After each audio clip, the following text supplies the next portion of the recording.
गीता में नित्य कर्म, नैमित्त कर्म, काम्य कर्म, निष्काम्य कर्म, संचित कर्म, निषिद्ध कर्म आदि जैसे कई तरह के कर्मों के बारे में बताया गया है।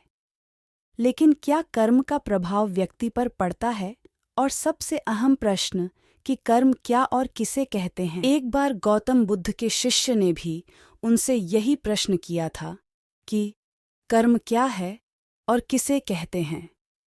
तब बुद्ध ने शिष्य को कर्म के बारे में बताते हुए यह कहानी सुनाई थी। एक राजा अपने मंत्री के साथ घोड़े पर बैठकर अपने राज्य का भ्रमण करने जाते हैं। राज्य भ्रमण के दौरान राजा की नज़र एक दुकानदार पर पड़ती है और वह दुकान के पास रुक जाते हैं और दुकानदार को देख मंत्री से कहते हैं कि क्यों मुझे ऐसा लग रहा है कि इस दुकानदार को मैं कल ही फांसी की सज़ा सुना दूं। पता नहीं क्यों इसे देख मुझे इसे मृत्युदंड देने की इच्छा हो रही है। इतना कहते ही राजा वहां से अकेला ही चले जाते हैं और मंत्री उनसे इसका कारण भी नहीं पूछ पाते। अगले दिन मंत्री अपना भेष बदलकर दुकानदार के पास साधारण मनुष्य की तरह जाते हैं। वह दुकानदार चंदन की लकड़ियां बेचता था। मंत्री दुकानदार से इधर उधर की बात कर उससे काम और हाल चाल पूछते हैं। दुकानदार कहता है, क्या बताऊं भाई, मेरा हाल बहुत बुरा चल रहा है। लोग मेरी दुकान पर आते हैं, मेरी चंदन की लकड़ियों को सूंघते हैं, प्रशंसा भी बहुत करते हैं, लेकिन खरीदता कोई नहीं है।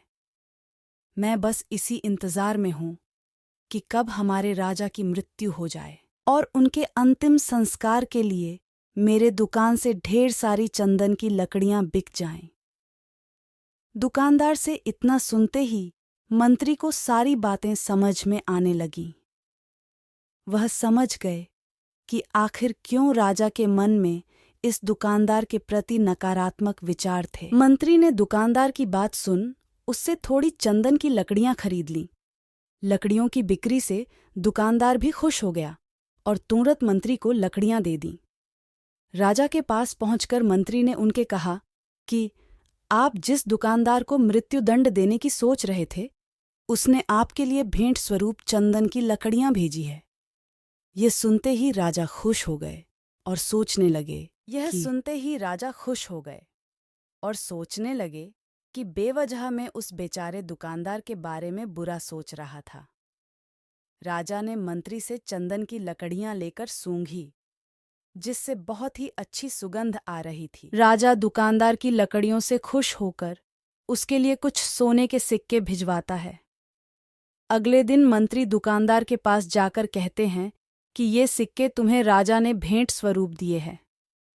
दुकानदार सोने के सिक्के पाकर खुश हो जाता है और मन में सोचता है कि मैं कितना गलत था जो राजा की मृत्यु के बारे में सोचता था।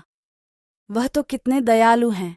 तब गौतम बुद्ध के सभी शिष्यों ने जवाब देते हुए कहा कि शब्द ही हमारे कर्म है और हम जो भी काम करते वे हमारे कर्म होते हैं और जो हमारी भावनाएं होती हैं वही हमारे कर्म होते हैं।